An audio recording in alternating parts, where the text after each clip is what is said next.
Salut à tous, Martin Magar, surtout dans une nouvelle vidéo, on va critiquer The Banishing, la demeure du mal.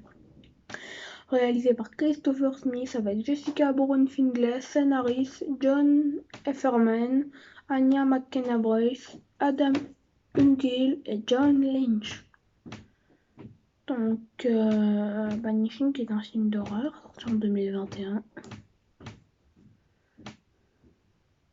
C'est grâce à la réaction à l'abandonnance que j'ai inventé mon terme sur ma chaîne Classicisme Infernal. Et est-ce que c'est si classique que ça? Est-ce que vous allez voir dans cette vidéo? Alors en gros, Banishing, la demeure du mal, c'est l'histoire d'une sa fille et son mari qui sont un peu, le couple va pas très bien, qui habitent dans une nouvelle maison tout simplement. Et elle a quelques problèmes cette baraque. Tout simplement, donc on va commencer en parlant du jeu d'acteur. Un jeu d'acteur pas assez bon pour être retenu. Voilà, que ce soit Findlay, Harris ou McKenna-Brace, aucun acteur ne se démarque. Moi, je les ai pas trouvés bien ouf. Hein.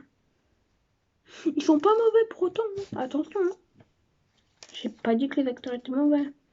Mais voilà, ils sont pas assez bons pour être inoubliables. Je me reviendrai pas dans quelques années. Heureusement d'ailleurs.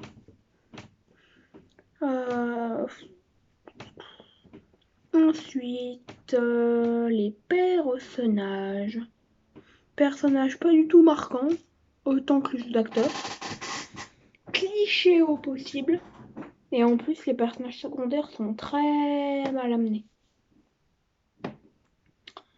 Voilà, et c'est lourd quoi.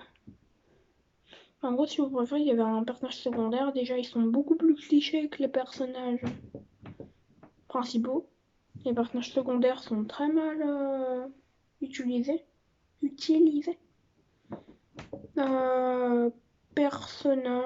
personnages principaux sont déjà mieux. Ils sont pas autant travaillés pour autant, on va pas se mentir, mais voilà. Ensuite, les dead scènes, les jumpscares et l'anxiété. Alors, on va parler de l'ambiance, parce que le film il tente une ambiance très anxiogène. Ambiance qui, vous vous en doutez, ne marche pas. Il veut se démarquer des films d'horreur. Sauf qu'il ne se démarque pas. Voilà, par son ambiance en tout cas.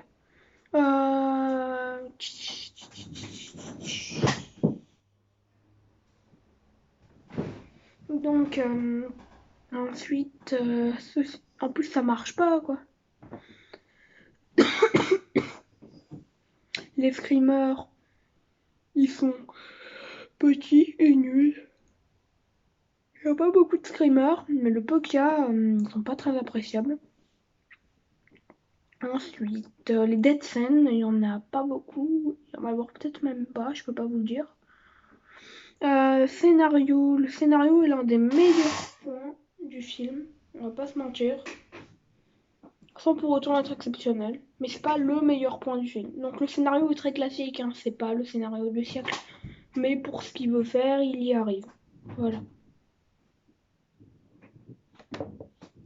Histoire, idée classique, il n'y a que des idées classiques dans l'histoire. Maison hantée, slash poupée, slash perso secondaire chelou, slash fillette qui parle à l'ennemi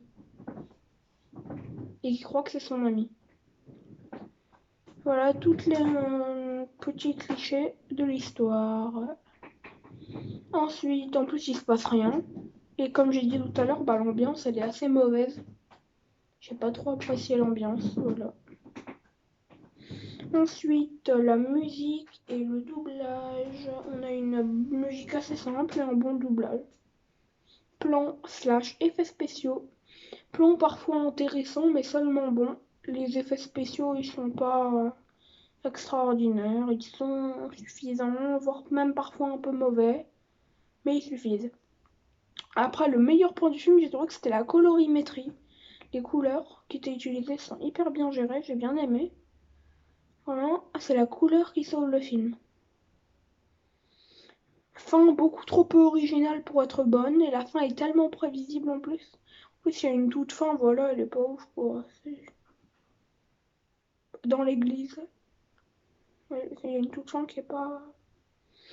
Donc en bref, je prends mon stylo.